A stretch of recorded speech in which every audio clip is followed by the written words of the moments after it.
Muito boa tarde, sejam bem-vindos a mais um espaço de direto aqui na Quarentena da Bola. Continuamos a abrir esta janela ao seu encontro para ouvirmos os treinadores que esta temporada estavam na Liga Pro, pelo menos à data da interrupção, e já se sabe, a Liga Pro não volta, não há mais competição, obviamente para a tristeza dos adeptos, para a tristeza de toda a gente que está também envolvida no processo e que gosta de estar nesta dinâmica do balneário, do treino, do jogo. E chegou a altura de ouvirmos o treinador do Vilafranquense SAD, que à data da interrupção, como é lógico, era o 16º com 24 pontos, depois de 24 jornadas realizadas. Dizer que o Armando Evangelista entrou apenas em fevereiro na equipa, portanto teve apenas, pelas minhas contas rapidamente, acho que foram 5 jogos, não é? Tempo para estar à frente do Vilafranquense. É um prazer recebê-lo neste espaço e agradecer-lhe desde já por ter aceito este convite. Eu é que tenho que agradecer o convite endereçado pelo Remo, agradecer e dar-te os parabéns pelo programa, porque tem sido um programa fantástico, um programa que faz jus ao futebol e aos seus participantes, e por isso agradecer-te e dar-te os parabéns pelo mesmo. Muito obrigado, Mister, é um prazer recebê-lo e falarmos do futebol e pôr aqui um bocadinho de bom humor na coisa. O Mister dá-me sempre mais recordações porque eliminou o meu Faf na Taça de Portugal, apesar da gente se ter batido muito bem, e foi um grande jogo. Já quando tínhamos feito os jogos de treino, foram sempre jogos de treino muito interessantes, mas realmente foi das coisas que eu pensei imediatamente. Ora, está o Mister que me deu aquela azia naquele dia, mas foi um jogo bonito e obviamente as boas memórias também têm aqui lugar. Armando Evangelista, uma carreira muito ligada ao Vitória de Guimarães, até como jogador, primeiro, depois também como treinador, escalões de formação até a equipa sénior. Aqui há dias tivemos aqui o professor Manuel Machado, incontornável professor Manuel Machado, o mestre Manuel Machado, arrisco-me a dizer, que estava a falar de uma equipa de campeões que treinou no Vitória e que alguns tinham dado treinadores, e falou do Armando Evangelista também, exatamente nesse grupo, nesse lote que ele teve a oportunidade de treinar, e que ele diz que o influenciou muito também para perceber que ele queria continuar no treino durante muitos anos. Eu devolvo a pergunta para começarmos por aí, no sentido, esse período específico também foi importante para ir criando dentro do Armando Evangelista, que era ainda jogador, o futuro treinador? Sim, sem dúvida, e vou aproveitar para mandar um grande abraço aqui ao professor, porque foi uma pessoa que me marcou enquanto futebolista, enquanto treinador, e aquilo que eu sou hoje também devo uma parte àquilo que fui aprendendo com o professor. Uma pessoa que, em termos de formação e em termos de futebol profissional, eu enquanto atleta tive o privilégio de trabalhar muitos anos com o professor. Temos esse marco que ainda hoje recordamos todos os anos, e fazemos questão àquele grupo que foi campeão nacional de júniores, até porque foi o único grupo, foi a única equipa que em Guimarães tem um título nacional de júniores. Ainda hoje, todos os anos, por norma, é o primeiro fim de semana de junho, reunimos-nos, fazemos umas atividades, uns jantares, para relembrar isso, porque foi um grupo que marcou, um grupo que ainda hoje é muito unido, em que tinha o professor como comandante, tinha o professor como o nosso mentor, e é óbvio que isso marca, é óbvio que me marcou a mim e que me influenciou aquilo que me ajudou, pelo menos, a ter em mente aquilo que eu poderia querer para o futuro depois de deixar o futebol.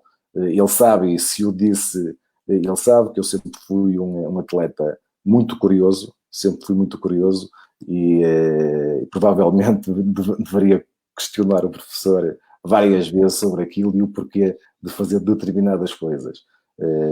Mas foi fantástico, sem dúvida. E depois temos, enquanto no futebol profissional acabámos por ter outros marcos e acabámos por ter outras conquistas juntos, uma das quais foi a subida de divisão também no Moreirense, à Primeira Liga.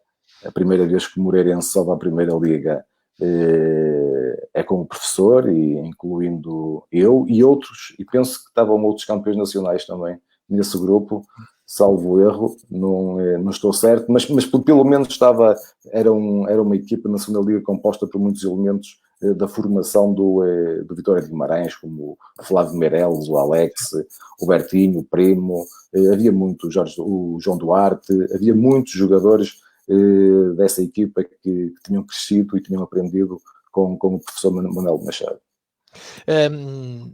Além do professor, a própria influência da Escola Vitória é algo presente também, porque ser jogador do Vitória e trabalhar no Vitória é algo muito particular, e toda a gente que está no futebol português perceberá porquê, mas viver isto por dentro tem ainda mais ênfase, não é?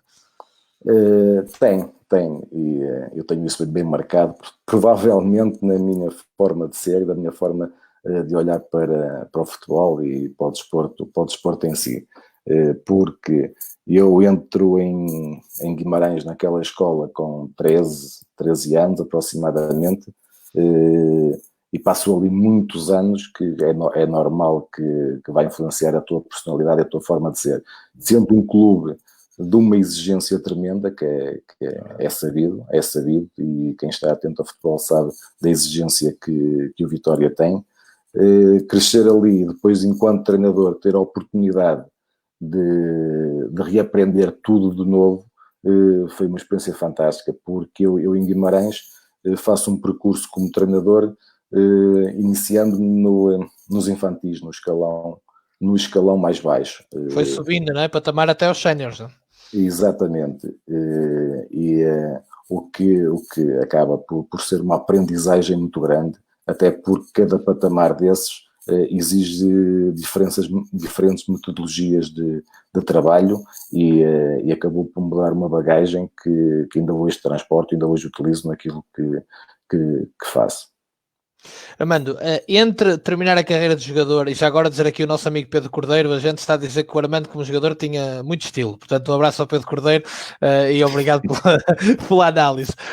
Entre terminar a carreira na altura no Joane e começar a carreira de treinador, há ali 2 anos, não é? Mais ou menos, foi o período que demorou a decidir que era isso que queria fazer, ou foi um período para aprender mais? Como é que se processou isto entre o fim da carreira de treinador e o início de jogador e o início da carreira de treinador? Olha que não se passaram 2 anos, desculpa não, lá. Desculpa lá, 0. Foi imediato.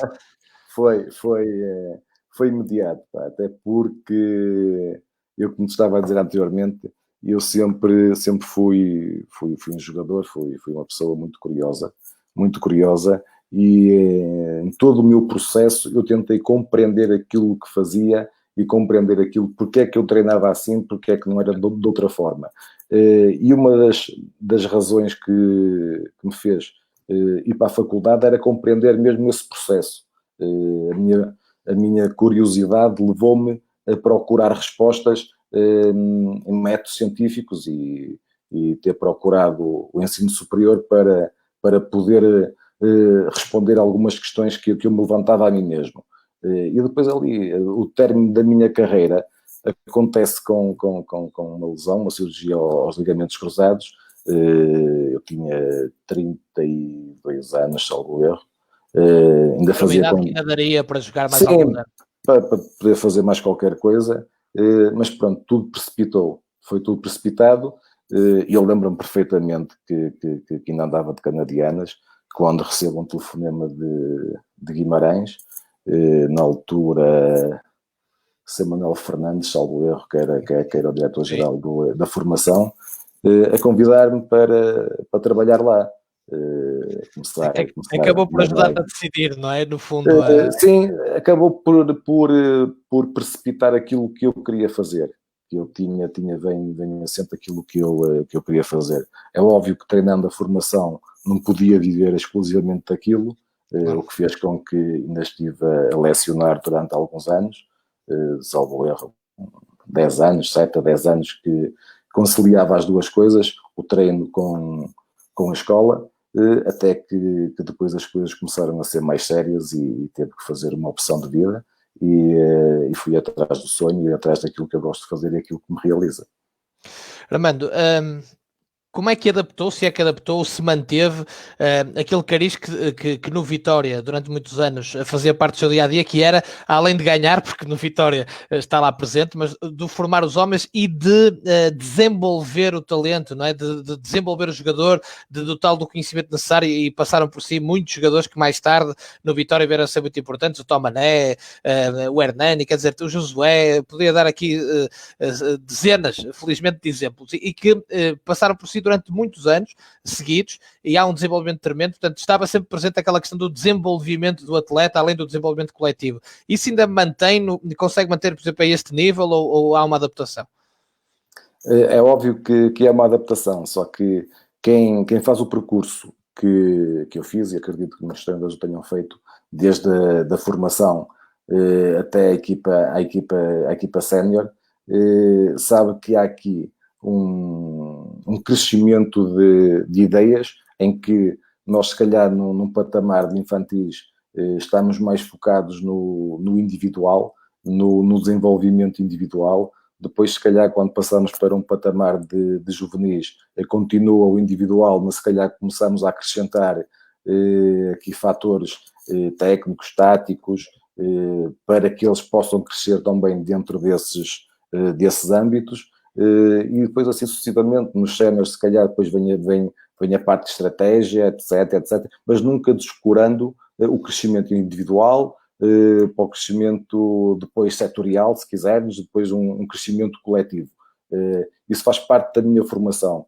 E se calhar é por isso mesmo que e é uma das coisas do qual eu me orgulho muito, é que penso que não há clube por onde eu tenha passado que não tenha promovido ou ajudar a promover alguns atletas. Quando falou no Vitória, também face aos anos que lá trabalhei, foram muitos, e o Remo apontou alguns, mas eu podia acrescentar muitos mais, como o Ricardo Pereira. Xavier, o Ricardo, o Miguel, o guarda-redes, são tantos. tantos. O Ricardo Pereira, o Miguel, o Ricardo Gomes, o Bernardo. Cafu também, não é? O Bernardo, o Cafu, o Luís Rocha, o Tiago Rodrigues, o Paulo Oliveira.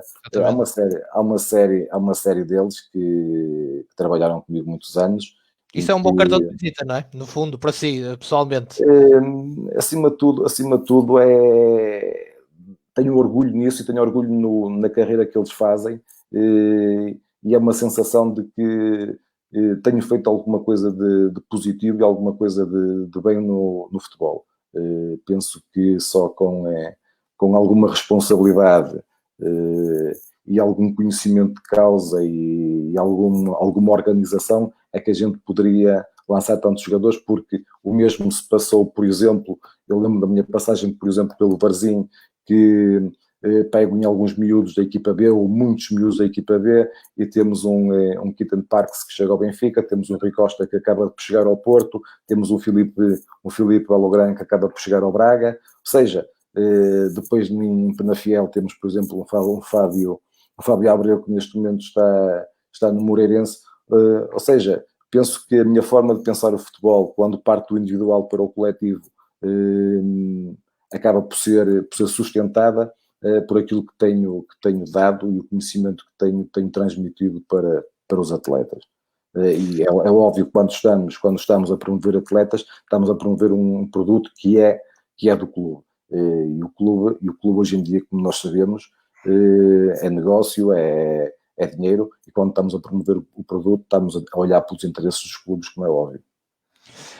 Só apenas descansar os vilafranquenses que nos estão aqui a seguir, que nós vamos falar obviamente de vilafranquense. Estamos a seguir mais ou menos cronologicamente a carreira do Mr. Armando Evangelista, até para percebermos melhor as influências e aquilo que o caracteriza mais como treinador, que é de resto a imagem de marca da quarentena da bola. Ainda dentro desta questão do Vitória, nestes anos todos, há uma evolução também do Armando Evangelista como treinador no que diz respeito ao jogar, ao modelo de jogo que preconizava, ou as matrizes estiveram sempre mais ou menos presentes e foi-se acrescentando a natural complexidade ou a exigência que no futebol, digamos, quando chega uma equipa B do Vitória ou a equipa principal, que tem que ter, não é? Sim, é óbvio que o nosso crescimento tem que ser constante. Eu costumo dizer que não só nesta área do futebol, mas em todas as áreas da vida, hoje em dia, o crescimento é tão rápido que, se tivermos 1 ou 2 anos sem nos atualizarmos, estamos completamente ultrapassados. E é óbvio que eu procuro evoluir, procuro acompanhar, procuro estar atualizado. Agora, que houve uma influência que eu considero muito positiva no crescimento que tive enquanto a minha formação como homem, como profissional de futebol, como treinador no Vitória, mas é lógico que fui fazendo aqui alguns upgrades que foram importantes na minha forma de jogar, porque se eu se calhar numa primeira fase, como eu acabei de dizer anteriormente, olhava se calhar e dava mais valor ao crescimento individual, hoje em dia eu dou mais valor provavelmente, não deixando isso de parte nunca, mas se calhar o lado estratégico tem mais peso hoje em dia na minha forma de trabalhar e na minha forma de olhar o futebol. Pode partilhar connosco, no Vitória tinha liberdade para escolher o modelo de jogo ou havia algum tipo de transversalidade naquilo que era a ideia de jogo que as equipas do Vitória tinham que ter? Havia liberdade dentro de uns grandes princípios que era importante trabalhar. Havia os grandes princípios, depois aí os subprincípios, cada um trabalhava em função daquilo que tinha e daquilo que deveria direcionar o seu trabalho. Havia essa liberdade, seguindo sempre, eram ali 5, 6 grandes princípios que faziam parte ali do projeto, que era necessário não fugir disso. É óbvio que depois a especificidade do trabalho e de cada jogador levavam-nos por outros caminhos, mas sempre respeitando esses grandes princípios, que só assim é que era possível, até porque nós tivemos ali alguns anos que um jogador que saía da equipa B, principalmente quando eu estava na equipa B, no dia seguinte jogava na equipa A e não precisava de estar ali com o Rui, que era o Rui Vitória, que estava lá na altura, um mês a trabalhá-lo para o poder pôr a jogar. Ele sabia que o podia pôr a jogar no imediato e fez muitas vezes, porque haviam princípios que eram comuns e sabia que eles estavam preparados para isso, e a prova disso foi as vendas que o Vitória fez nessa altura. Mando, nessa escadaria que foi subindo dentro do próprio Vitória, há ali, antes de chegar à equipa B, o Vizela, na terceira divisão nacional, que imagino que tenha sido um desafio muito interessante depois daqueles anos todos na formação, e pergunto-lhe como é que se adaptou a esse contexto, não é? Depois de estar ali no Vitória até o sub-19 e depois o Vizela. Essa história da saída do Vitória e entrada no Vizela por acaso é muito engraçada, porque eu acabo por deixar a formação do Vitória quando há eleições no Vitória e a direção que acaba depois por me voltar a contratar é com essa direção que eu saio para o Vizela. Ou seja, houve ali um terminar de ciclo, que eu estava nos júniores na altura, e eu vou para o Vizela, mas dizer-lhe que o Vizela acaba por ser um projeto fantástico. Foi um crescimento, uma aprendizagem que ainda hoje me recordo, porque só para contextualizar... Foi sair da zona de conforto também, não é? Exatamente, de uma zona de conforto para nada, para zero quase, porque não sei se o Remo e os nossos ouvintes se recordam, o Vizela naquela altura era a equipa satélite do Braga. Exatamente. É na altura que se formam as equipas B, o Vitória forma uma equipa B, o Braga forma uma equipa B, ou seja, todos os jogadores que estavam no Vizela vão para a equipa B do Braga. O Vizela fica a zero jogadores, sem nada, fica sem um apoio financeiro importantíssimo da parte do Braga, ou seja, e tínhamos que formar tudo de novo com um orçamento baixo, muito, muito baixo.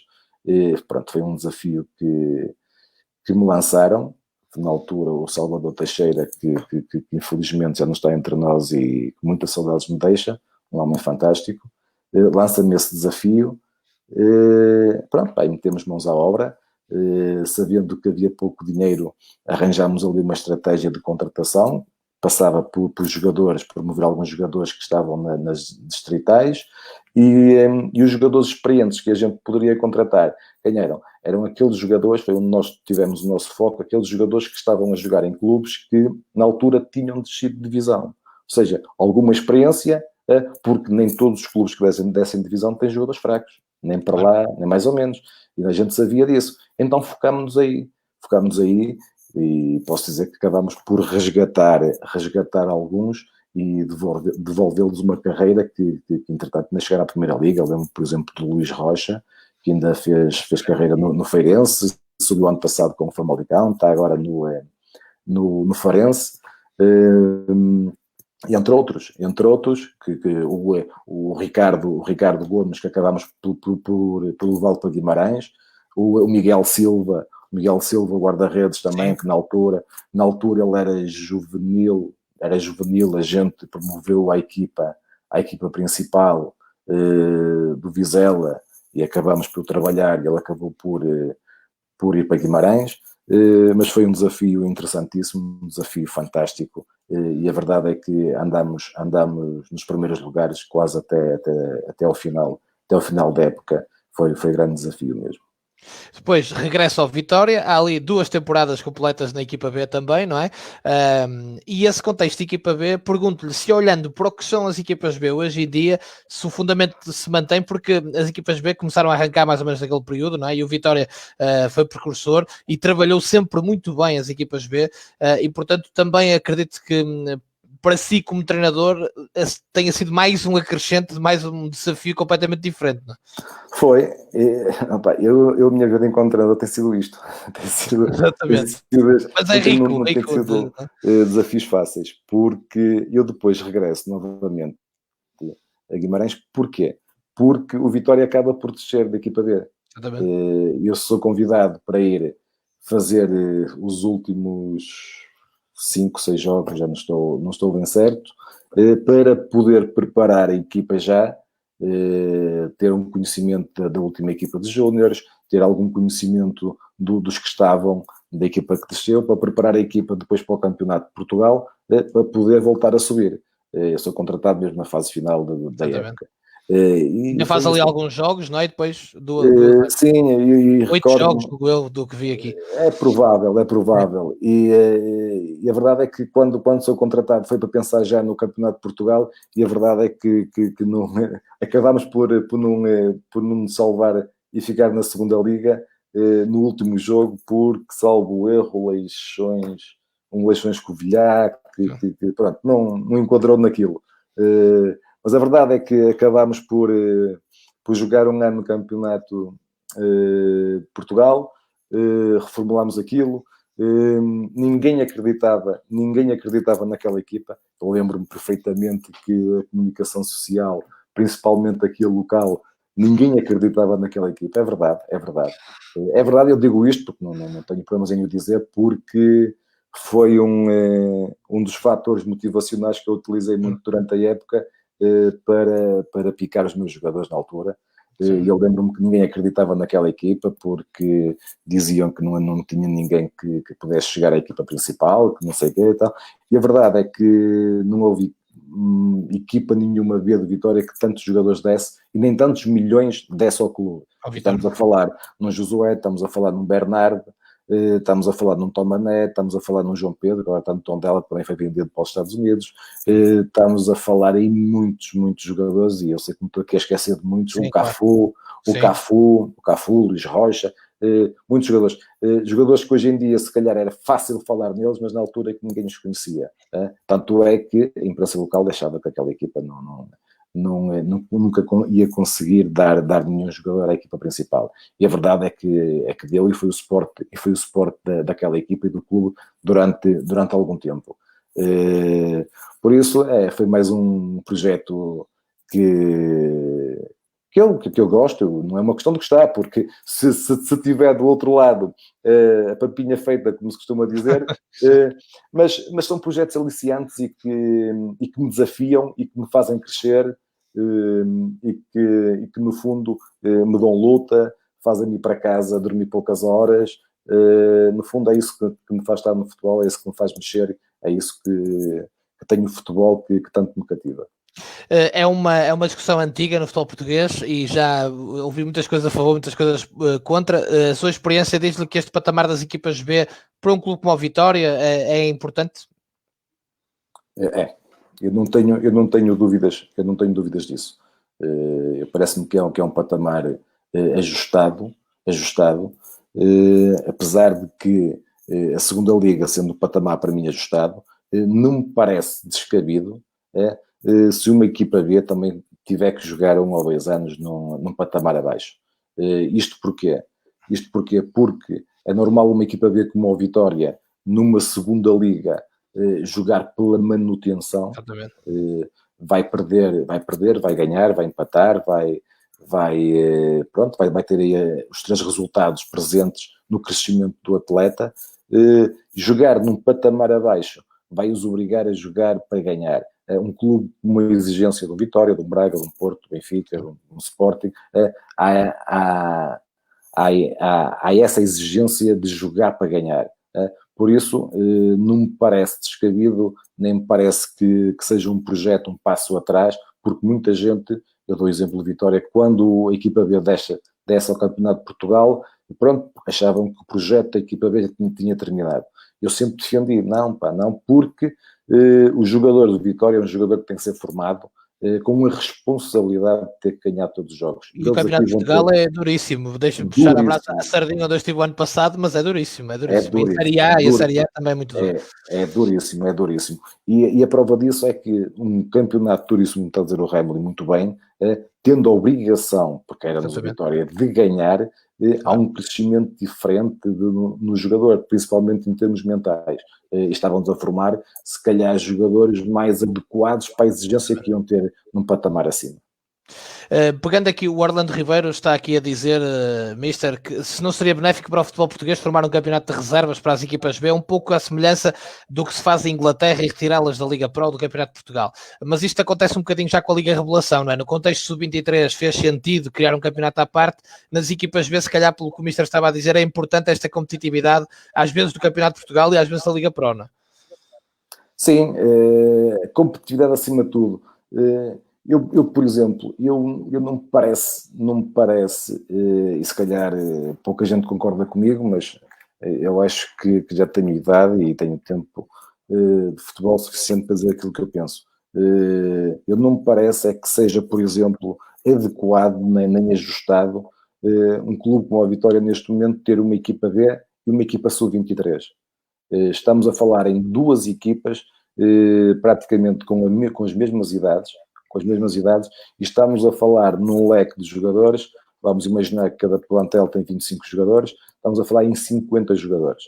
Eu não me parece que seja o caminho certo ter 50 jogadores a trabalhar ao mesmo tempo com o objetivo de colocar 2 ou 3. Eu acho que tem que haver coragem para escolher os melhores, sabendo que se vai errar, são idades que podemos errar, mas conscientes, estes são os melhores, este é o leque que eu quero, e vamos concentrar todas as nossas energias, todo o nosso saber para estes. Agora, ter um leque de 50 jogadores, isso acaba por ser, se calhar, o camuflar, o ter medo de escolher, o ter medo de assumir uma posição e dizer, não, eu tenho aqui 2 bons jogadores, mas eu acho que este é melhor que o outro, este tem mais potencial por isto, para lá chegar. Ficar com 50, ok, vamos ver o que é que vai dar agora. Não me parece ajustado. Não estou contra as equipas sub-23, porque os sub-23 têm sido uma boa porta de entrada para uma equipa B de muitos clubes. Agora, não me parece ajustado um clube que tenha uma equipa B ter uma equipa sub-23 também. Acho que é um leque muito alargado de jogadores para a mesma idade, para quando o funil é muito pequeno depois para cima. Muitas vezes acontece, Mister, que até vão buscar jogadores muitas vezes ao sub-19 também, para a equipa sub-23 e acaba por várias equipas ficarem aqui um bocadinho mancas, não é? Também. Porque... Eu acho que havendo coerência, havendo coragem nas escolhas, eu acho que é preferível trabalhar com um grupo de 23, 24, 25 jogadores em que a gente direcione toda a nossa energia, o nosso trabalho para aqueles, fazê-los crescer, compreender quais os aspectos que naquela idade cada um tem que evoluir, do que estar a dispersar toda a nossa atenção, toda a nossa energia por 50 miúdos. Acho que não faz grande sentido, até porque os sub-23 acabam por competir com miúdos da mesma faixa etária e a evolução não é tão grande como numa equipa B, em que acabam por competir com com jogadores com mais experiência, com outras andanças que os fazem evoluir mais rápido. Dando o exemplo, por exemplo, desta temporada, Vitória B e Braga B ficaram com Faf, Vizela, Merlinense naquele campeonato dificílimo e nota-se bem a evolução das equipas B do início da época para esta altura, portanto é muito interessante. Ora bem, o David Lavaredas lança aqui uma questão também muito interessante, em termos de operacionalização de microciclo de treino, se é que há grandes diferenças entre treinar uma equipa B, no caso de Vitória, e uma equipa sénior, o próprio Vitória, Penafiel, Vizela, Vila Franquense, Varzinho, o que quisermos. Eu vou-lhe dar um exemplo. Numa equipa B, o trabalho está mais direcionado, então grande parte do trabalho está direcionado para a evolução individual, em que é importante fazer acontecer naquele jogador, naquele momento. É importante. A gente direciona, eu vou-lhe dar um exemplo que, se eu hoje em dia, numa equipa sénior, como disse anteriormente, tenho que olhar para o lado estratégico de outra forma, eu numa equipa B não me preocupava com a observação do meu adversário. Aquilo que eu passava aos meus jogadores, aquilo que lhes mostrava, era a observação individual e coletiva. Isso era o que eu lhes mostrava em vídeos, o nosso foco era esse. O foco é diferente, não é? Exatamente, o foco era a evolução individual do atleta, não era tanto a parte estratégica, porque a parte estratégica a gente teria tempo de lá chegar, apesar de que havia sempre alguma abordagem muito de leve sobre isso. Eu posso lhe dizer que sobre o adversário, sempre que trabalhei com equipas vezes, sobre o adversário, a única coisa que eu lhes mostrava era esquemas táticos, para precaver e para eles irem mais confortáveis, por assim dizer. O resto, o grande foco, era direcionado para dentro, para a nossa forma de jogar, para o desenvolvimento individual de cada jogador. Eu posso lhes dizer que eles tinham, aquilo funcionava um bocadinho como eu tinha aquilo organizado. Eles tinham, era quase como um horário de uma escola. Vamos imaginar a escola, em que eles a determinada hora tinha dividido aquilo por 5 disciplinas, vamos assim chamar, que era desenvolvimento individual, desenvolvimento coletivo, etc, em que cada jogador tinha o seu horário. E o horário de um não era o horário de toda a gente.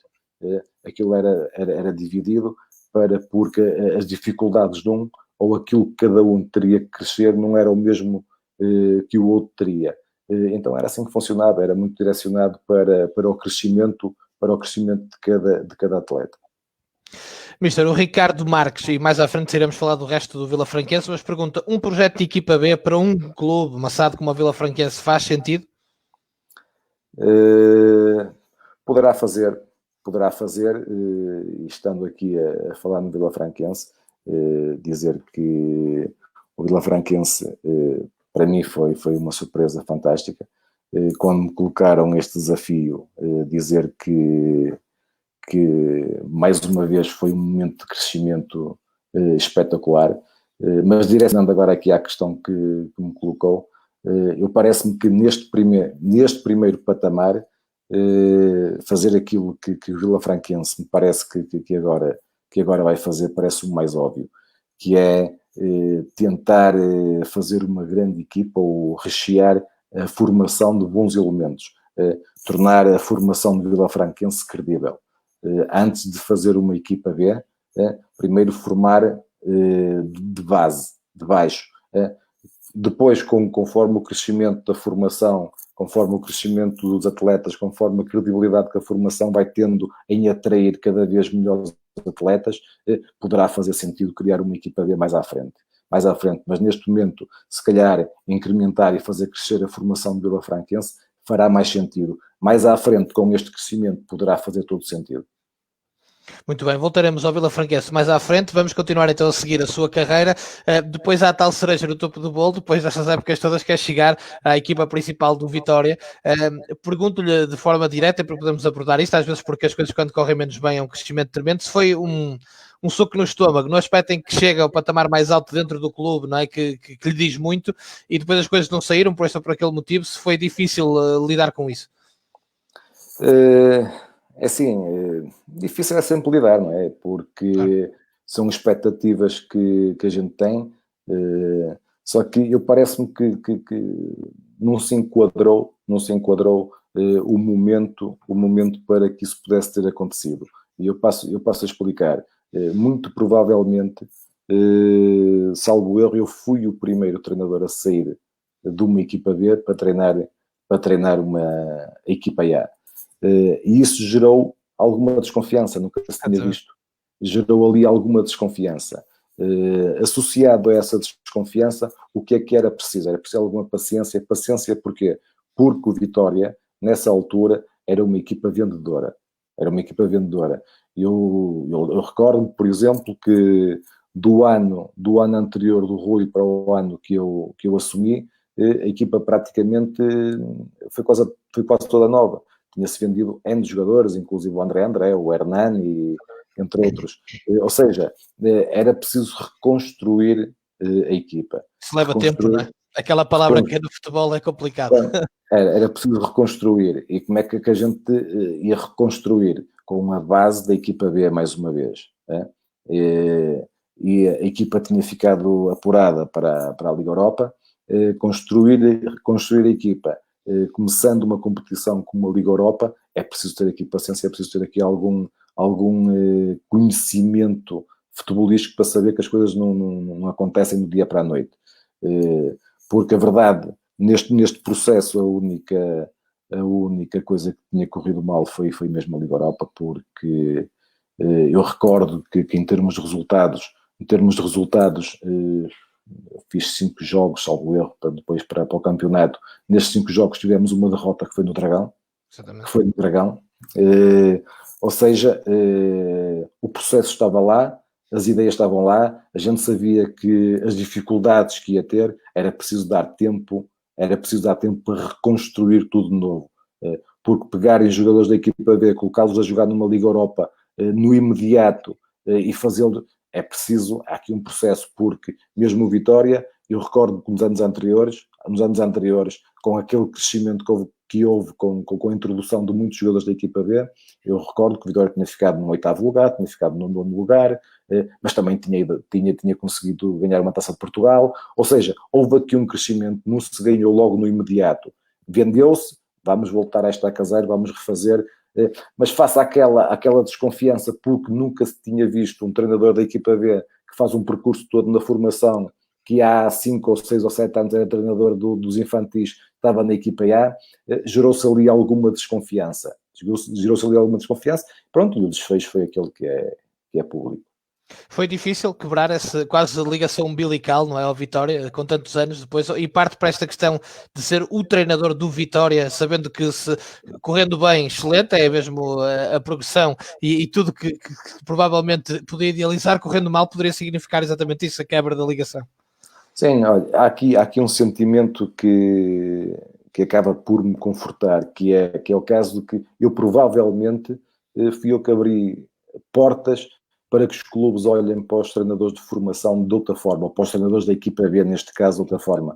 E se temos N de casos de sucesso hoje em dia, se calhar é porque houve coragem de quem me promoveu à equipa principal, houve coragem, provavelmente, tantos anos de clube também viram alguma coisa em mim e viram competência, claro, e capacidade para que isso pudesse acontecer, e eu provavelmente abri muitas portas para que hoje em dia os Custódios e os Rubens Amorins e entre outros tenham tido as oportunidades que têm tido, porque provavelmente quem manda no futebol, os presidentes, viram que a competência pode estar mesmo dentro de portas.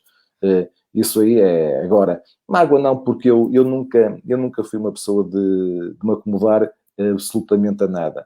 Até porque ao fim de alguns anos de formação, eu, quando tenho que sair para o Vizela, saio de espírito livre, abraçando um projeto difícil, mas que motivador. Tive que regressei, tive que voltar a sair. Se um dia tiver que voltar, voltarei.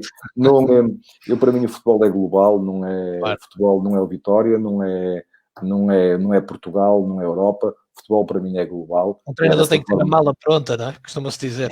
Também, exatamente. Pronto para viajar para qualquer momento, não é? Eu prefiro ver o futebol dessa forma, porque eu até sou uma pessoa que não gosto de olhar muito para o passado, prefiro olhar para o presente e para o futuro. No passado ficou lá, está guardado, eu não sou muito de gostar de recordar aquilo que foi feito ou aquilo... Não, é o que estamos a fazer e o que vamos fazer daqui para a frente. Tirando sempre boas ilações daquilo, pelas experiências que passamos. Mister, pós-vitória, segue-se a experiência na segunda Liga do Varzim e do Penafiel, clubes com história no futebol português.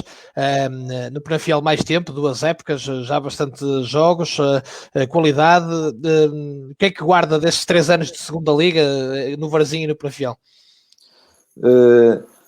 Foi o continuar de um trabalho que eu vinha a acumular, foi o continuar do crescimento enquanto treinador.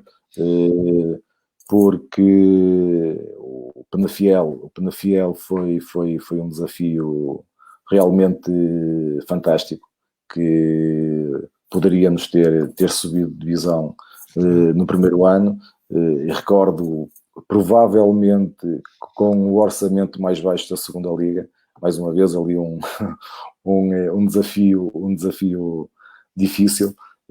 Poderia ter acontecido. Sei que chegámos às últimas 5 jornadas ali nos 3 primeiros classificados, acabámos por ficar em quinto, salvo erro, e se o Remo pega os dados ajudam-me, porque eu não sei se foi quinto, sexto nesse primeiro ano.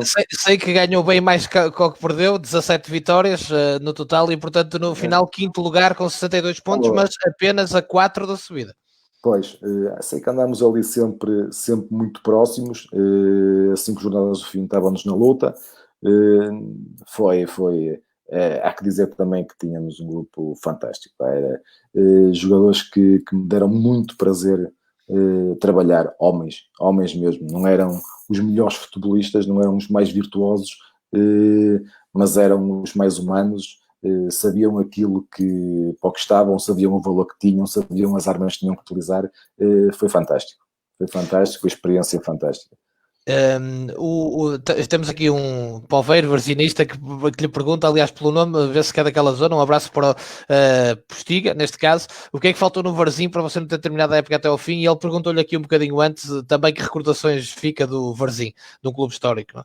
Sim, o Varzim foi o projeto, quando me apresentaram o projeto, tinha por objetivo de aproveitar 6, 7 ou 8 elementos da equipa B. Coisa que me agradou porque não tendo como objetivo, não me colocaram um objetivo de subida, não me colocaram... Queriam uma equipa estável na segunda liga, a nível de meio da tabela, promovendo e aproveitando alguns valores da equipa B. E foi o que a gente fez, introduzindo, e eu acho que já falei nisso hoje, introduzindo ali alguns elementos como o Rui Costa, como o Keaton Parks, como o Filipe, entre outros, e começamos a trabalhar dentro daquilo, tendo como objetivo a manutenção de um campeonato tranquilo, e promovendo e fazer crescer alguns elementos jovens que estavam lá com potencial. Depois ali divergências com a direção da altura, porque há coisas que eu enquanto treinador não posso deixar passar em claro, e o meu trabalho e o trabalho dos meus colaboradores acima de tudo nunca poderão ser beliscados. E houve ali uma questão em que colocaram em questão um colaborador meu, e houve ali uma ruptura que acabou por não chegar ao final da época, mas coisas ultrapassadas. Dizer que foi um prazer enorme trabalhar no Varzim, um clube histórico, um clube com uma massa adepta fantástica, numerosa e fantástica, que tem tudo para crescer, tem tudo, e é daqueles clubes que faz falta ao nosso futebol. E espero que o Varzim um dia possa chegar e rapidamente à Primeira Liga, porque os adeptos, a cidade, merecem. Mister, antes de falarmos então, entrar no Vila Franquense e depois de falarmos também do futuro, olhar para o futuro, e outras questões também relacionadas com aquilo que é o Armando como treinador, o Rui Oliveira pergunta-lhe a sua opinião sobre o Areias, que muita gente antevê um futuro brilhante e que ainda não está a conseguir afirmar, segundo o Rui Oliveira, mas a sua opinião sobre o Areias. Olha, o Areias é um avançado que já trabalhou comigo há alguns anos, tanto na formação como nos séniores. Posso lhe dizer que o Areias eu perspectivava, como muita gente, que o Areias nesta altura tivesse noutro patamar, com outra visibilidade, porque eu recordo-me que o Areias, com primeiro ano de sénior, salvo erro, na segunda liga, o Areias, se não foi o melhor marcador da segunda liga, andou lá muito próximo. Sei que o Areias fez 18 ou 22 golos, né? E era uma das coisas que eu trabalhava muito com ele, e o Areias não batia grandes penalidades. Né?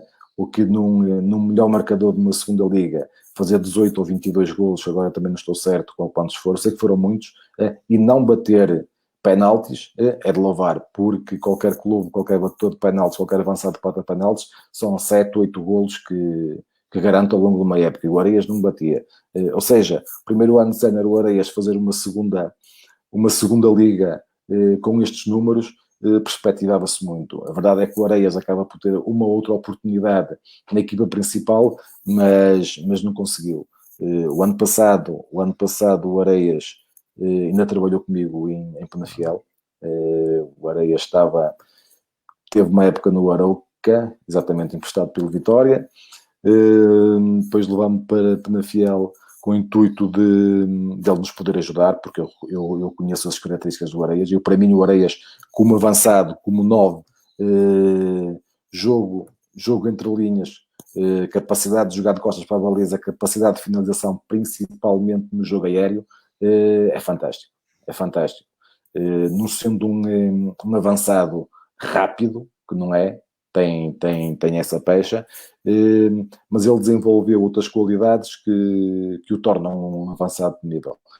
Principalmente quando sai dos avançados para vir buscar entre linhas a capacidade de rodar, de servir, jogar no apoio frontal, aparecer em zonas de finalização, muito forte o Areias, muito forte. E um jogo aéreo fantástico. Eu espero que o Areias continue a acreditar, porque eu acho que ele ainda pode ir a tempo. Com 26 anos, não é? Está mais do que a tempo.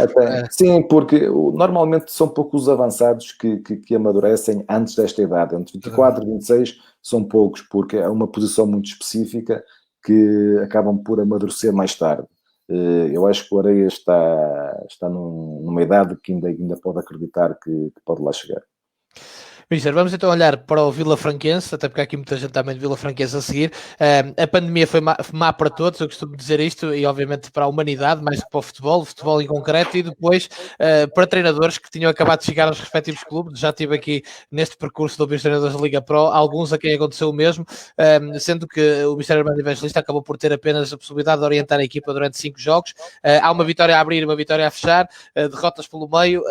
Ainda, obviamente, estaria na fase de consolidar processos, porque não há milagres, por assim dizer. O futebol tem isto, e muitas vezes o adepto comum tende a esquecer-se, porque a preocupação é sempre mais se a bola entra ou não entra, mas realmente foi isto que aconteceu. Entrou em fevereiro e no início de março acabou o campeonato, não é?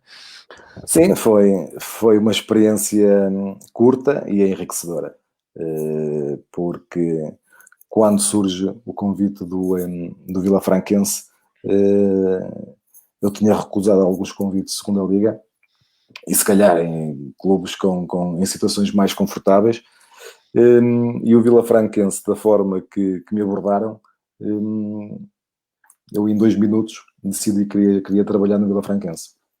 Decidi que queria lá trabalhar. Por essa conversa que tivemos, da forma que me abordaram e aquilo que me apresentaram. É um clube que hoje em dia é um clube muito ambicioso. Aliás, a sua entrada coincide com a mudança na SAD, com a entrada do Sereno e da restante equipa, que mudaram completamente o Vila Franquense para melhor. Exatamente. E com a minha entrada, foi a primeira preocupação foi tentar entender aquilo em que a gente podia intervir e aquilo que era impossível intervir. Por exemplo, era impossível intervir ali no Vila Franquense, não valia a pena haver desgaste com isso, não podíamos contratar jogadores. Exatamente. Tinha fechado o mercado. Estava fechado. Eram aqueles são os melhores, é com estes que vamos trabalhar. Não valia a pena estarmos a desgastar, que jogávamos a 50 km dos nossos adeptos, das nossas origens, tínhamos que estar a jogar e a treinar em Rio Maior. Não, era aquilo, não havia volta a dar. Era a realidade.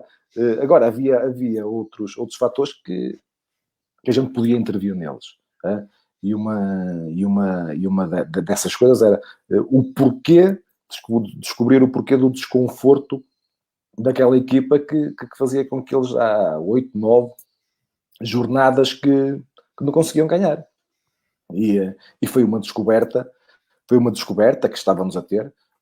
Eu posso lhe dizer que uma das intervenções e daquilo que nós, quando chegamos, nos detectamos, é que havia pouco conhecimento entre os nossos jogadores.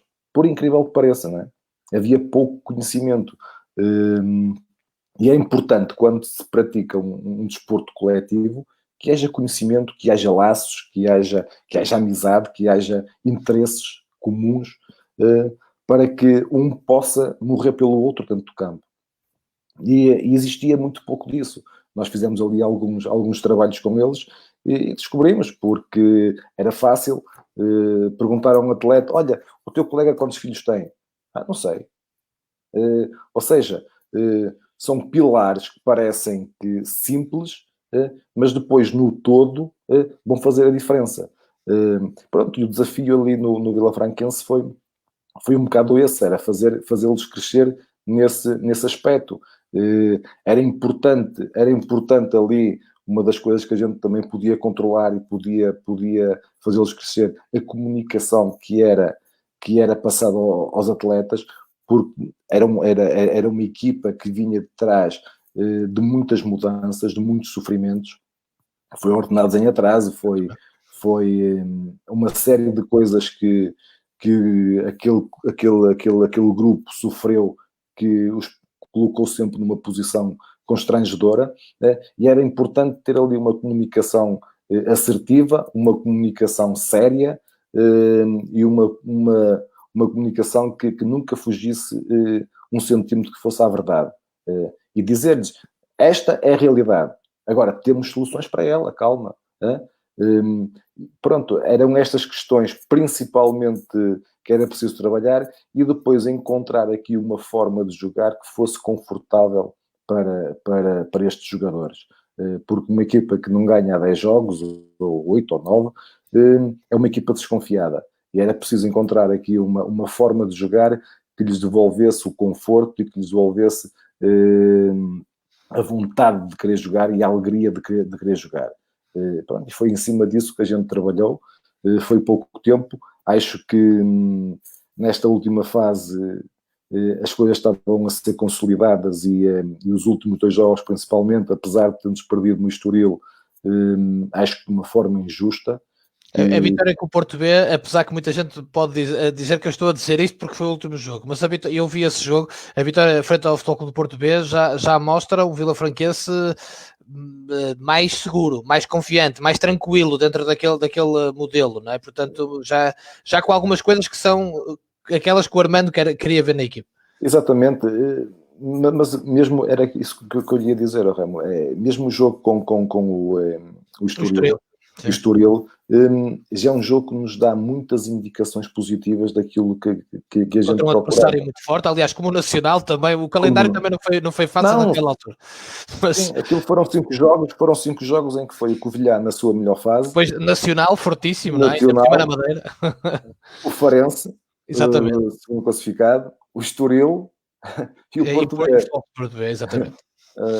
Ok, mas a verdade é que conseguimos nestes 5 jogos alargar a vantagem que tínhamos para o Cova da Piedade, e conseguimos aproximar-nos do adversário que estava à nossa frente. que era o Porto B e ficámos a 4 pontos do Porto B e do Penafiel, que quando entramos, acho que estávamos a 6 ou 7, era assim uma coisa. O que é certo é que conseguimos alargar, encurtar uma vantagem para os de cima e alargar para a zona que era importantíssimo manter a equipa num ciclo muito difícil, com adversários dificílimos, com as mudanças que era preciso alterar.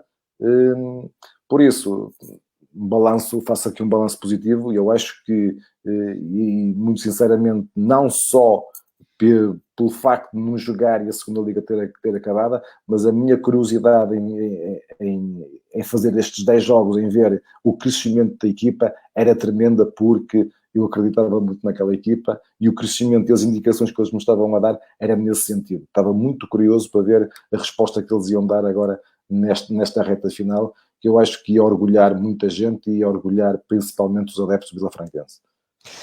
E já vamos falar aqui do futuro, até porque há aqui adeptos do Vilafranquense também falar nisso, mas neste período de jogos, aqueles 3 jogos, Nacional, Farense, Estoril, em que o score acaba por ser 10-1 em golos, preocupou-te sobremaneira no aspecto em que, ok, eu vou ter que dar a volta aqui também ao lado mental dos jogadores, porque é pesado, não é? E é sempre difícil trabalhar em cima, vou dizer uma verdade lá para Alice, mas eu trabalhar em cima de derrotas e derrotas pesadas é complicado durante a semana. Sim, e esta mentir se dissesse que não me preocupou, e de que maneira? Preocupou-me muito. Agora, sempre direcionado e sempre focado que o trabalho iria dar resultado. Claro. E principalmente foi nessa fase que, quando eu em todos os projetos que entro, o meu primeiro foco é conhecer o projeto e fazer uma lista daquilo que eu posso intervir, posso ter uma intervenção, e daquilo que não posso ter uma intervenção. E uma das coisas que eu sabia que tinha que intervir prendia-se exatamente com a relação interpessoal dentro do grupo. E eu sabia que não existia, e provavelmente era um fator preponderante para poder dar a volta àquilo. Porque se eu lá atrás dizia que a gente trabalha do individual, passa ao setorial, depois passa ao coletivo. Houve ali um foco muito grande de trabalhar o individual logo que entramos, para cada cabeça estar no seu lugar, para que cada jogador compreendesse qual a sua tarefa dentro e fora do campo, para depois passar para o setorial e depois conseguir juntar isto tudo no coletivo. O processo era esse, a gente sabia que estava no caminho certo e sabíamos que íamos dar a volta. E a verdade é que os últimos 2 jogos, embora um tenha sido não conseguimos somar pontos, que foi no Estoril, mas foram aspectos e foram sinais daquilo que a gente crescimento estava, também, não é? De crescimento e do trabalho que estávamos a fazer, que era o caminho certo. E o Porto B depois veio cimentar exatamente isso mesmo. Há aqui uma pergunta, Mister, e também lhe lanço. O facto de ser o Sereno que estava a encabeçar o projeto foi importante também para essa decisão? Para a decisão de aceitar o desafio do Vilafranquense. O facto de ser o Sereno que estava à frente e de haver aquela remodelação, do fundo, de dotar o Vilafranquense de mais condições, não só financeiras. Sim, eu sou convidado para treinar o Vilafranquense por um grupo de pessoas, em que está incluído o Sereno, está incluído o Cabral, está incluído o Rodolfo, o Sereno, Cabral, o Rodolfo exatamente. É um grupo. E eu reúno a primeira vez que falo, reúno com essas pessoas. Eu acho que é ali a ligação que eu senti neles, a vontade de fazer crescer o clube, eu vi que havia ali união no clube, havia essa energia entre eles, não é? Exatamente, havia ali um tronco comum, cada um com as suas funções, mas que havia ali, sim senhor, que havia dificuldades, que o clube tinha dificuldades porque não jogava no seu campo, porque tinha que fazer 50 km todos os dias para treinar. Alguns jogadores da margem sul tinham que ir para Rio Maior, tinham que se levantar quase de madrugada, cientes das dificuldades, mas com uma grande vontade de querer dar a volta por cima e ultrapassar essas dificuldades. E foi isso que senti, essa energia positiva da parte deles, não só do Sereno, não só do Cabral, do Rodolfo. Da equipa, não é? No fundo. Mas exatamente, no fundo, trabalho, eu digo a equipa de trabalho. Da equipa que me deu essa confiança, e sabia que era o clube certo, que era o projeto certo, para trabalhar naquela altura e para pegar naquela altura. Armando, é uma das perguntas também aqui lançada por vários adeptos vilafranquense, que é se vai continuar, se já sabe disso. Eu quando pesquisei aqui no Google algumas coisas para trazer para a nossa conversa de hoje, a primeira notícia que me apareceu era que o contrato terminava agora no fim desta época. Quais são as expectativas? Até porque realmente há pouco frisou, e é verdade, o projeto para o vilafranquense é interessante, e está em marcha o futuro do vilafranquense, que pode ser bastante bonito e que passa por afirmar o clube no futebol profissional. Sim, o projeto é um projeto muito ambicioso. Os investidores neste momento passam exatamente isso, que eles têm a ambição, querem fazer acontecer, querem mudar muita coisa, querem dotar o clube de uma estrutura profissional. E eu quando assinei pela Vilafranquense fiz questão de assinar por 4 ou 5 meses, até só ao final da época, e deixar ao critério das pessoas no final daquele tempo fazer uma reavaliação daquilo que achavam do Armando Evangelista e da sua equipa técnica, para poder fazer ou prolongar um novo vínculo. Porque eu gosto de trabalhar, mas gosto de trabalhar onde sou desejado. Não quero estar a trabalhar só e simplesmente porque tenho um contrato no papel. Ok, vocês agora vão ter que levar comigo porque isto está no papel. Não, eu prefiro fazer um contrato curto. Vocês analisam, avaliam o nosso trabalho, e se as duas partes acharem que temos condições para continuar este projeto, vamos em frente, e vamos pôr as mãos ao trabalho e com certeza fazer aquilo que melhor sabemos e o melhor que conseguimos. Face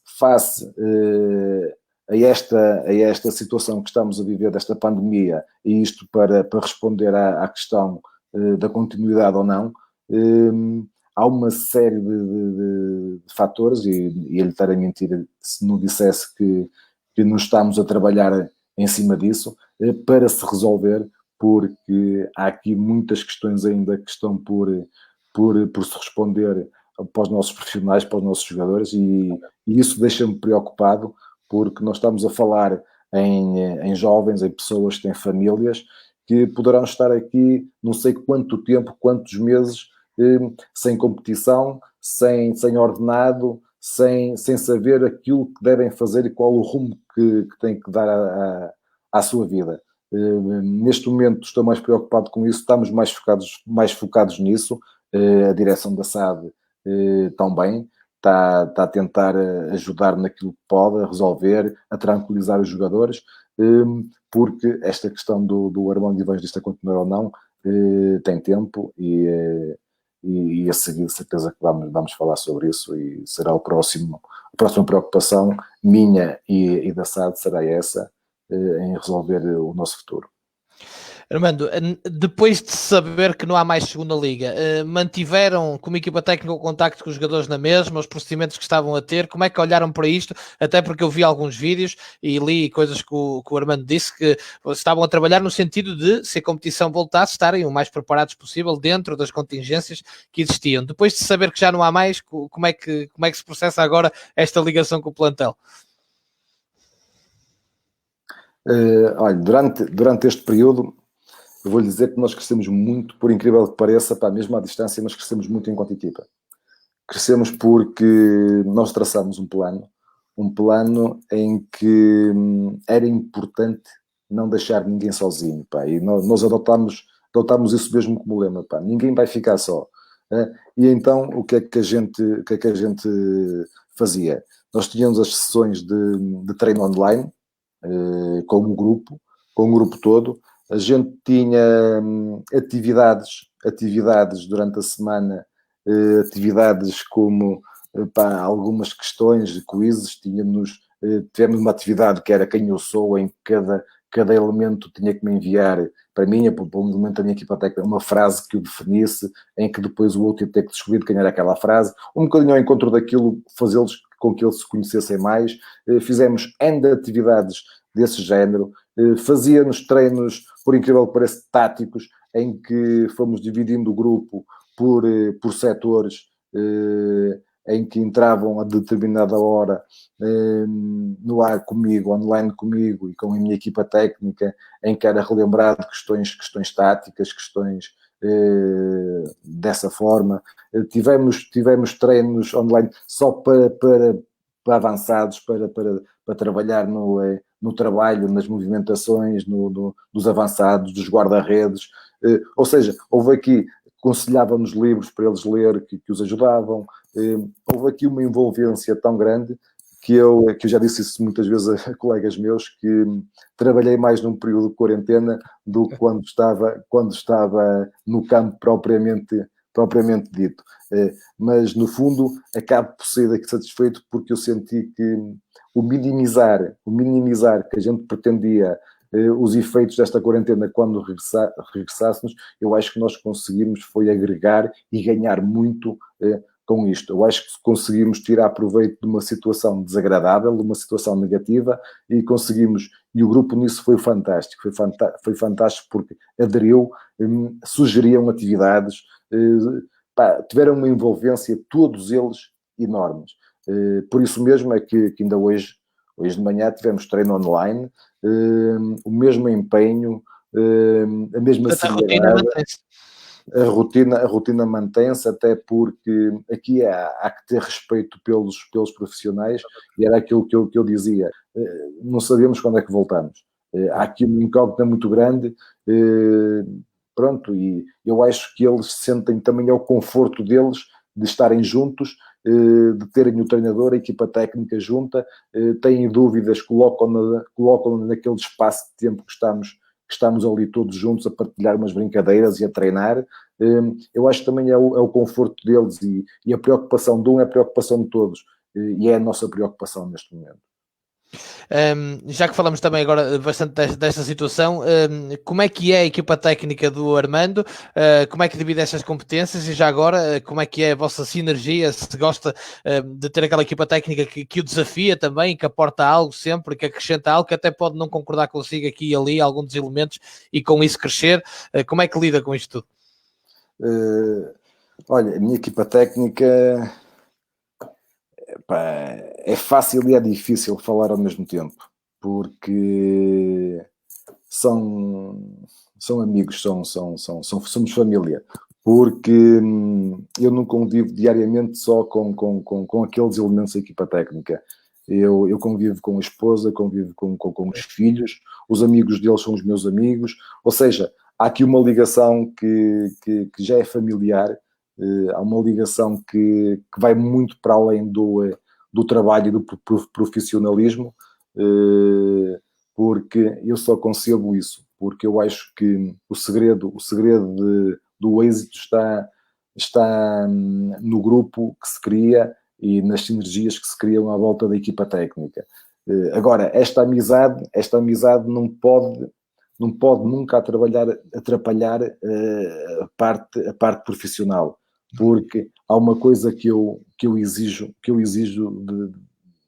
dos meus colaboradores, que é, eu no dia que sugerir alguma coisa e eles não contraponham, pelo menos para me fazer ir para casa pensar naquilo, alguma coisa está mal, porque não estamos a evoluir, não estamos a ser capazes de pensar, até pode estar bem aquilo que foi sugerido, mas pelo menos ter mais 2, 3 opções para irmos para casa, deixa ver.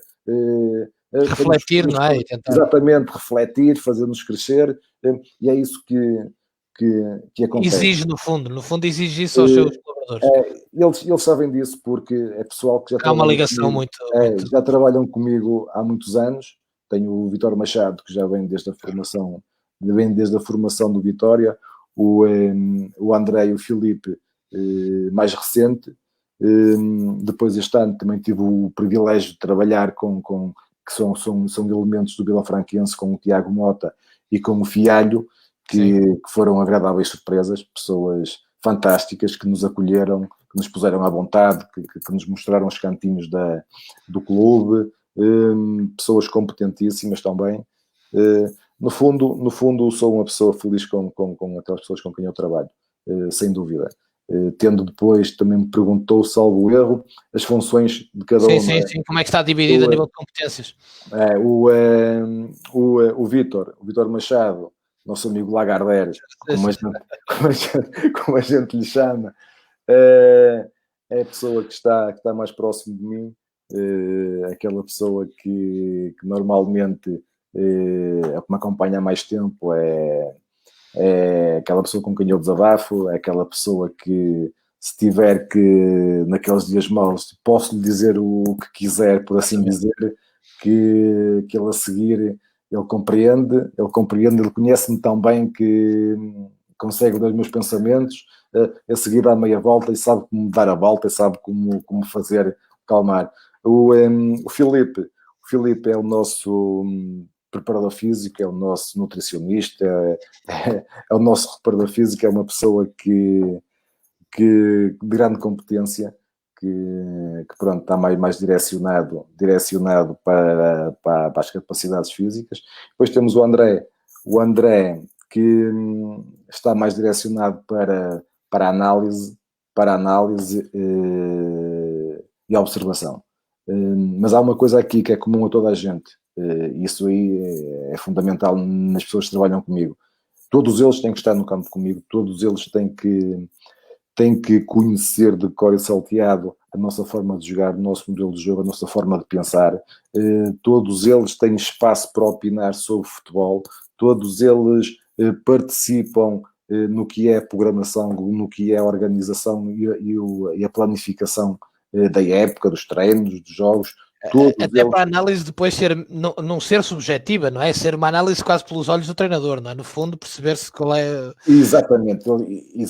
E a ideia é mesmo essa, é estarmos todos a pensar e focados num único objetivo, cada um com a sua liberdade de expressão e levar a leitura daquilo que está a ver para as suas ideologias e podê-las passar, mas sabendo que o foco é aquele, que as ideias são aquelas.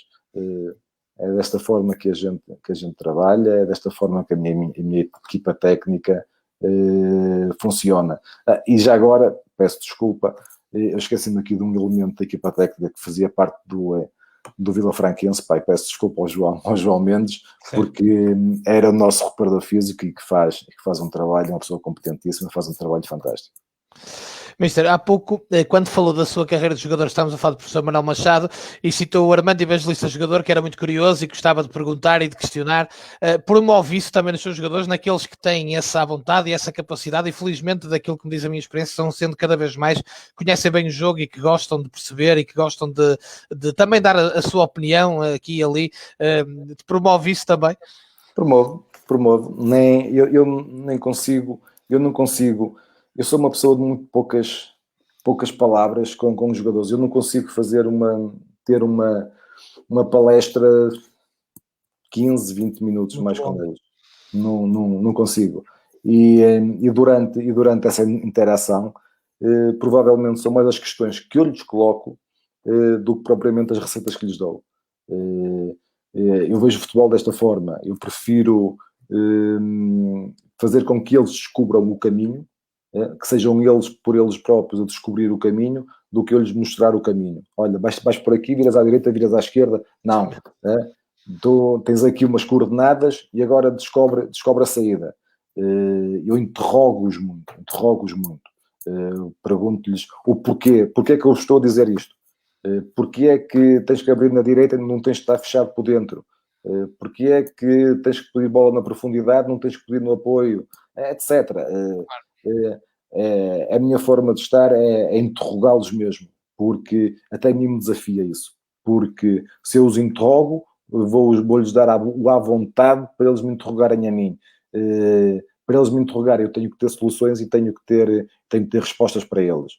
Não sendo vergonha nenhuma, um treinador, ou um professor, ou um advogado, não ter uma resposta imediata. Poderá ser vergonha se no dia seguinte não conseguir dar uma resposta ao jogador porque não se interessou em pesquisar para poder elucidar, não é? Mas é esse tipo de relação que eu gosto de criar, de constante interrogação dentro, claro, dos parâmetros e do que é a função de cada um. Mas acontece. Eu interrogo-os mais a eles do que eles a mim. Normalmente é isso que acontece. Mas a sua porta está aberta para o caso de algum jogador quiser, não só sobre o jogo, sobre a vida, por exemplo, já falamos aqui, há essa liberdade também. Essa é a liberdade total, não vejo porque não, porque eu acho que as ligações são importantes, cada vez mais importantes, porque o estar no futebol evoluiu de tal forma, o jogador hoje em dia está tão informado, é um jogador inteligente que procura informação, que a gente tem sempre a aprender com toda a gente. E eu acho que hoje em dia, grande parte, ou uma percentagem elevadíssima de atletas, eles compreendem que quando não são, porque isto às vezes de fechar a porta opá, não foi opção, vai lá para criticar o treinador, vai interrogar o treinador nesse aspecto. Não, é uma oportunidade de lhe dizer as verdades, pá. Porque eu acho que nós não nos devemos esconder atrás de nada, pá. Olha, se tu não estás a jogar, pá, eu acho que o teu colega neste momento dá umas condições que tu não estás para jogar, opá, tens de te aproximar disto, pá, e se calhar a seguir podes ser a opção se o teu colega facilitar. Eu acho que a frontalidade e a verdade tem que prevalecer acima de tudo. E eu ter a porta do balneário aberta, ou ter a porta da minha casa aberta, acho que cada vez tem que ser um fator mais natural entre treinadores e E jogadores. não ter medo daquela questão que se diz que o treinador está a justificar algo aos jogadores e que não deve, não é? Porque havia muito esse velho fantasma, eu até lhe chamo. Não, porque eu acho que essa velha, acho que é um medo, isso é um Insegurança, medo, é uma insegurança, porque é óbvio que quem escolhe, e há aqui, um treinador tem que ter sempre aqui alguns pilares bem assentes, a comunicação, a motivação, são pilares que têm que estar sempre bem presentes. E o medo de comunicar com o jogador, o medo de pôr o braço por cima do jogador, o medo de dar um raspanete ao jogador, isso não pode acontecer. É o nosso dia-a-dia, a nossa forma de estar, e eu acho que os jogadores cada vez mais estão preparados para isso mesmo. e sabem qual é o seu papel também, cada vez mais, porque aquela velha, eu estou sempre a dizer isto na quarentena da bola, porque infelizmente ainda há muita gente fora do futebol que sai-se com aquela dos jogadores são todos burros, mas é uma mentira absurda, porque eles estão muito preparados, cada vez mais, como o Ministério dizia, conhecem bem, interessam-se, e eu gosto Sem de ver isso. dúvida, sem Portanto, dúvida, é uma grande mentira que eles são aquela subcultura que só sabe de jogo, não é bem verdade. Aliás, não é verdade nenhuma. Não é verdade nenhuma. Hoje em dia, até porque hoje em dia é fácil, dentro de qualquer plantel, ver jogadores que vão estudando, que vão. Exatamente. No meu tempo via-se bem menos. E eu não sou assim tão velho quanto isso, não é? Mas eu Mas há lembro-me. uma evolução nesse sentido, não é? Isso, e uma preocupação do jogador em perceber mais o meio envolvente, de perceber também a própria estrutura, como é que o clube se organiza. Eu vejo isso com grande agrado. Armando, em relação àquilo que é o seu jogar, o que é que gosta que quando alguém vê um jogo de uma equipa sua que detecte e diga, ok, isto é uma equipa do Armando? Olha, em relação, falando aqui em traços gerais, Claro. vamos começar aqui por uma saída de bola. Vamos imaginar uma saída de bola no guarda-redes. O que é que eu privilegio? Privilegio uma saída curta ou uma saída longa.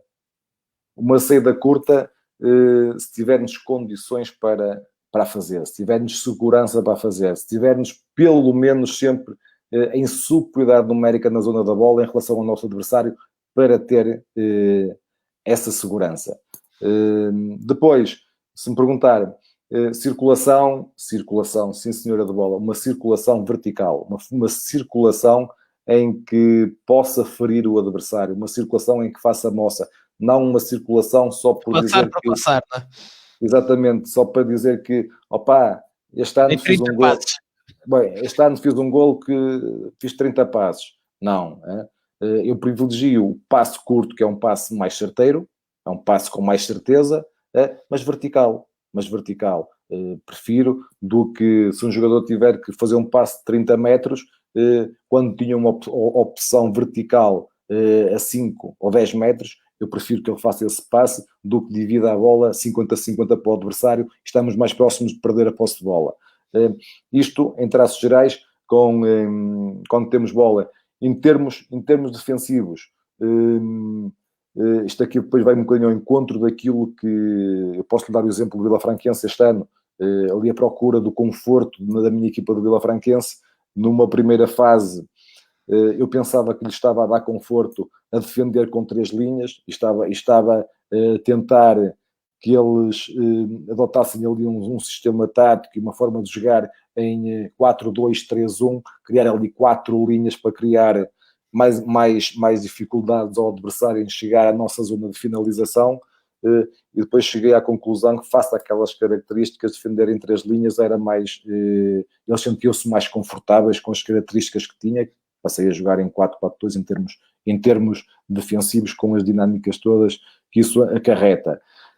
Outro fator preponderante na nossa forma de jogar prende-se com a exploração dos corredores. Há um corredor que para mim é fundamental e que adoro explorá-lo, porque a partir daí sei que vou criar muitas dificuldades no adversário, que é o meu corredor central. Corredor central, sempre que possível, sempre que tenha segurança, eu gosto de jogar pelo corredor central. Sei que a nossa forma de jogar, por vezes, corremos alguns riscos, principalmente da primeira para a segunda fase de construção. Quando queremos ligar por dentro, corremos algum risco, mas também sabemos que quando temos sucesso, o adversário vai ter muitas dificuldades. O que é que eu lhe posso dizer mais em relação à minha forma de jogar? Os equilíbrios, a forma com que mantemos a equipa equilibrada quando atacamos, não abdicamos disso, ter sempre a equipa equilibrada à largura e ter sempre alguém, isto quando estamos a atacar, ter sempre alguém capaz de poder controlar a profundidade dentro desse equilíbrio à largura, prever ter sempre uma grande proteção e uma grande cobertura ofensiva ao portador da bola, para, caso haja perca de bola, poder recuperar rapidamente o mais longe e o mais alto da nossa baliza. No fundo, em traços gerais, não sei se... Sim. Mas... E já agora, me perguntar-lhe que importância, já falamos disto hoje, às vezes é a grande diferença passar da formação, ou do contexto de formação para o futebol sénior, a vertente da estratégia, lá está, do que emana da análise do adversário, etc. Que importância lhe dá, por exemplo, durante a semana, naquilo que é a operacionalização do treino, a essa estratégia, a essa análise do adversário? Eu dou alguma porque eu vou-lhe aqui explicar como é que eu divido a minha semana. Como é que eu divido aqui a minha semana? Minha semana após o jogo, se tenho o dia de descanso a seguir ao jogo, o primeiro treino da semana para fazer uma análise daquilo que foi o nosso jogo, situações que estivemos bem, situações a melhorar, etc. O segundo treino da semana, normalmente, eu divido aquilo que me é apresentado pelo meu observador e meu analista, depois, lógico, de estar tratado, e durante a semana anterior ou 2 semanas anteriores tratar essas imagens, procurar estratégias e não sei o quê. O que é que eu faço? Segundo treino da semana, num vídeo de no máximo 3 minutos, normalmente anda ali entre 1 minuto e meio a 2 minutos, que eu não quero mais do que isso. O que é que eu mostro aos meus jogadores? Organização ofensiva do meu adversário da próxima semana, no próximo adversário. Isto porquê? Porque eu começo a minha semana a trabalhar a minha organização defensiva. Dentro da nossa forma de jogar, dentro do que é o nosso adversário, de que forma, onde é que vamos encontrar, onde é que o adversário procura o espaço, de que forma é que o adversário nos provoca, de que forma é que o adversário vai buscar a profundidade, zonas de finalização que o adversário é mais forte, para a gente poder trabalhar a nossa organização defensiva. Segundo o treino da semana, posso mostrar a transição ofensiva do adversário para trabalhar a minha transição defensiva. Depois mostro-lhes a organização defensiva do adversário para a gente trabalhar a nossa organização ofensiva, e assim sucessivamente. Ou seja, todos os dias os meus jogadores sabem que têm 10 a 15 minutos comigo no auditório para visionar um pequeno vídeo, para prepararmos. E ninguém sai para o campo sem lhe ser projetado o treino que vamos fazer no campo. Ou seja, ninguém sai do balneário para o campo em dia nenhum sem ter plena consciência que é que vai fazer? Do que vai fazer. Dúvidas, vamos fazer este exercício porquê? E dos objetivos, etc. Não? E dos objetivos, e exatamente. Depois de mostrar o vídeo, temos os exercícios que vamos fazer todos os dias. Todos os dias, isto é sagrado. E é ali que há sempre um debatezinho, é ali que eu lhes coloco questões, é ali que eles me colocam questões, é ali que eles colocam dúvidas, e isso faz com que o treino depois seja um treino mais rentável, seja um treino mais intenso, seja um treino em que saia mais sumo. Pronto, isto é a minha forma de organizar, é a minha forma de valorizar aquilo que é a observação e a análise. Vamos para sim, força. Até porque eu quando peço, normalmente é o André que eu peço, o André depois é que me filtra isso, não lhe peço só aspectos táticos e técnicos, há outros aspectos na observação que são importantes, sei lá, como por exemplo, em que fase do jogo o meu adversário é mais forte, em que fase do jogo normal o meu adversário como é que se comporta quando sofre um golo. Encolhe, é um adversário que procura rapidamente de uma forma desorganizada ou organizada pressionar alto à procura do empate, é um adversário que fica ali perdido durante 10 minutos, esta série de questões para poder entender de que forma depois poder mexer no jogo, esta importância, e dou alguma importância à observação e à análise. Armando, o Rui Ferreira, que é o atual treinador do Sub-23 do Feirense, que também foi um jogador do Vitória, pergunta se acha que neste momento a Liga de Honra, a Liga Pro, evoluiu na qualidade de jogo ofensivo, ou se acha que mantém o privilegiar do aspecto defensivo, o jogo físico e a espera das bolas paradas para resolver. Como foi durante uns anos, é verdade. Sim. Aproveitar para mandar um abraço ao Rui. Conheço bem como o pai do Rui, que trabalhou comigo em Espinho, quando eu joguei no Espinho. Um grande abraço para o Rui, para o pai, para o São Julião. Muitas saudades. É assim, eu acho que a segunda liga não é essa segunda liga. Eu acho que muita gente continua a falar nessa segunda liga, porque nós temos por hábito catalogar as coisas e colocar-lhe rótulos. Mas eu acho que... Joga-se muito bem na segunda liga, não? Exatamente. Eu acho que se a gente conseguisse na segunda liga outra envolvência, porque a envolvência também faz o espetáculo. Se a gente conseguisse ter estádios com 10, 12, 7, 5 mil, com o futebol que se pratica, se calhar íamos conseguir olhar para aquilo de outra forma, para a segunda liga, porque eu acho o futebol muito mais positivo na segunda liga, mister, sinceramente, do que na maioria dos jogos da primeira. Sinceramente, mais positivo, eu acho uma procura maior pela baliza do adversário, etc. Eu acho que sim, eu acho que a segunda liga cada vez mais tem um bocadinho disso, tem a procura, tem o querer mostrar, até porque a segunda liga é um espaço em que é um espaço de crescimento, é uma montra, e cada vez mais toda a gente está a sentir isso, está a sentir que trabalhar na segunda liga é a oportunidade de mostrar o trabalho desenvolvido. O jogador sabe que está numa segunda liga, se jogar bem, se tiver uma boa época, está muito próximo de uma primeira liga, que sabe que tem visibilidade neste momento da segunda liga, e há muitos clubes da primeira liga a vir contratar na segunda. Eu acho que o bate para a frente e o segundo as bolas e não sei o quê, a não ser que isto também se faz na primeira liga, como é óbvio, porque isso também passa às vezes por estratégia, não é? Classificativo também às vezes. O contexto classificativo, a estratégia, é um bocadinho de tudo, não é? Mas que eu acho que há uma preocupação grande, e acho que há muita competência a trabalhar na segunda liga, e isso nota-se. Ora bem, para fecharmos, o que é que vê à frente para si enquanto treinador? Que objetivos coloca? Que ambições? O Rui Oliveira pergunta-lhe se quer voltar à Primeira Liga, se tem esse objetivo, obviamente, mas que objetivos coloca para si, para a sua equipa técnica? Não é? É algo que podemos aqui perguntar para finalizar. Assim, o futuro, eu vejo o futuro, e sou uma pessoa que sou muito ambicioso, e as pessoas que trabalham comigo à minha volta também o são, e o voltar à Primeira Liga para mim é uma questão fundamental, porque eu acho que estou preparado para tal, e acho que devo isso à Primeira Liga, ou a Primeira Liga me deve isso a mim. Vamos antes colocar a questão desta forma. porque eu pareço aquela criança que lhe deram um gelado e trincou, E mas tiraram de logo.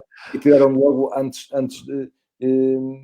Eu tenho uma vontade enorme, tenho-me preparado para isso, há que o dizer também, não é? Porque a preparação é contínua, para lá regressar, porque eu acho que esse é o meu espaço, é a ambição que eu tenho de conquistar esse espaço.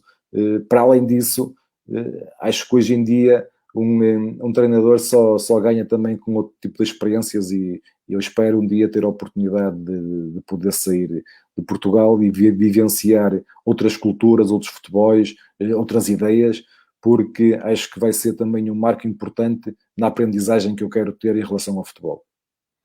Muito bem, é uma boa maneira de fecharmos. Armando Evangelista, obrigado por ter estado aqui na Quarentena da Bola, a partilhar um bocadinho mais sobre o que é o Armando Evangelista como treinador e no futebol. Foi um enorme prazer, obrigado. O prazer foi meu, obrigadíssimo, e mais uma vez parabéns pelo sucesso. Deus. Muito obrigado, obrigado a vocês todos que estiveram desse lado a acompanhar. Um forte abraço, boa tarde.